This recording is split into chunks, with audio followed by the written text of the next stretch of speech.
மக்கள் விரோத ஆட்சியை மக்கள் விரோதம் எது மக்கள் விரோதம்? ஒருத்தர் 2 தொகுதியில நிக்கிறதாண்டா முதல் மக்கள் விரோதம். இன்னொரு ஜனநாயகத்தில் இன்னொருக்கான வாய்ப்பு பறிக்கப்படுகிறது, முதல் விரோதம். இரண்டாவது, நீங்க 2 தொகுதியில் வென்று ஒரு தொகுதியை பதவி விலகிற போது வலுக்கட்டாயம் அங்கு ஒரு இடைத்தேர்தல் திணிக்கப்படுகிறது. அந்த தேர்தலுக்கு குறைஞ்சது 10 நாள் 15 நாள் விடுமுறை விடணும். அங்க இருக்கிற அதிகாரிகள் வேலை செய்யணும், அங்க இருக்கிற பள்ளி கல்லூரி விடுமுறை விடணும், எல்லா அதிகாரிகளும் வேலை செய்யணும். அதுக்கு குறைஞ்சது 20 கோடி செலவு பண்ணணும். நீங்க விலகினதோட இல்லாம பல பேரை விலக சொல்லி வேற சேர்த்துட்டிய. ஏன்னா நீங்க தூய சக்தி இல்ல. நீங்க அது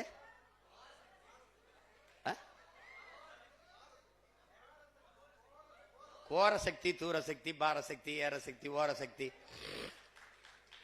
எங்க ஊர்ல வருவாங்க குடுகுடுப்புக்கு, நல்ல காலம் பிறகு நல்ல காலம் பிறகு அடிச்சுக்கிட்டு ஏதோ ஒண்ணு. அதுல கடைசி இதை மறந்துட்டாப்ல,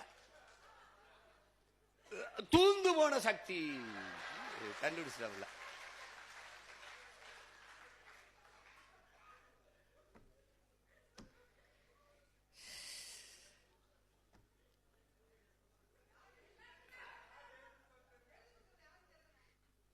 அது நசீருதீன் சார் சொல்றாப்ல, புகழ்பெற்ற நடிகர், உங்களுக்கு இந்த நகரம் தீப்பற்றி எரிகிறதுல வருத்தம் இருக்கு, எனக்கு இந்த பைத்தியக்காரங்கையில தீப்பெட்டி எவன் கொடுத்துருங்கிறது வருத்தமா இருக்கு சொல்லியிருக்காப்ல.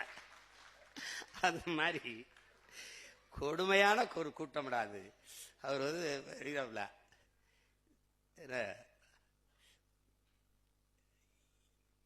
என்னன்னு தெரியல, என்னை நான் கவர்ச்சியால் வந்து விட்டேன் என்று சொல்கிறார்கள். கோவப்படுறாப்ல. அது தப்பு தானே. அவர் மண்டேலா மாதிரி 27 ஆண்டு சிறையில் இருந்து வந்திருக்காப்ல. எண்ணற்ற தியாகங்கள், எண்ணற்ற வழக்கு, பல சிறை கொட்டடிகள், அனுபவம். அப்புறம் 200 கோடியில் 100 கோடியை சல்மான் மாதிரி வாங்குற சம்பளத்தை பாதிய மக்களுக்கு கொடுத்து கொடையா கொடுத்து மக்களின் இதயத்தை வென்று வந்துட்டாப்ல.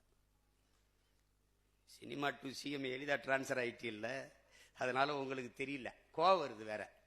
சரி, என்னதான் தகுதி சொல்லுங்களேன் சிஎம் சார். சிஎம் சார், நீங்க உங்களை மக்கள் தேர்வு செஞ்சதுக்கு ஒரே ஒரு காரணம் சொல்லுங்க. ஒரே ஒரு காரணம் சொல்லு. ஒரே ஒரு காரணம். நீ ஒரே ஒரு காரணம், நீ வேணா உங்க ஆளுகளை சொல்லு. ஒரே ஒரு காரணம் சொல்லு. சினிமாவில் நடிச்ச விட்டது 69 படத்துல ஒரு படம் நல்ல படம்.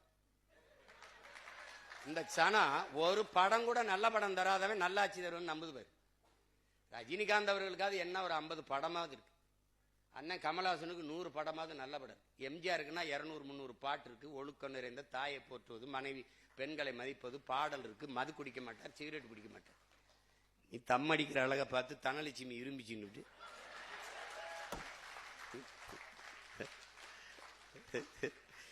ஏதோ ஒரு கர்மம். இதுல கோவச்சுக்கிறதுக்கு என்ன இருக்கு சிஎம் சார்? நீங்க கோவச்சுக்கிறதுக்கு ஒண்ணும் இல்லை, ஒத்துக்கிறங்க மனச்சான்றோட.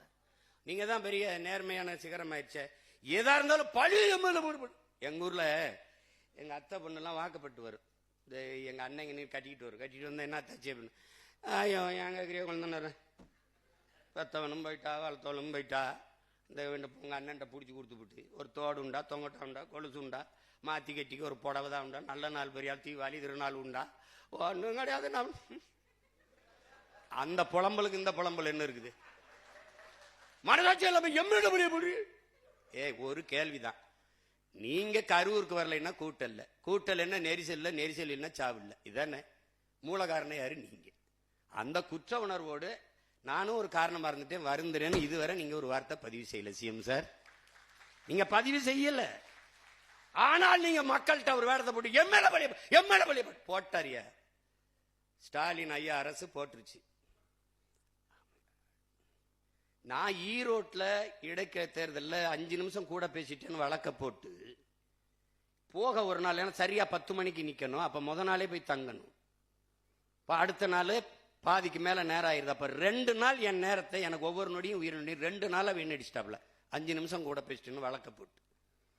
ஆனா 41 பேர் மரணத்திற்கு ஒரு முதல் தகவலுக்கு ஒரு எஃப்ஐஆர் கூட பதிவு பண்ணாத கோழை அரசு திமுக அரசு.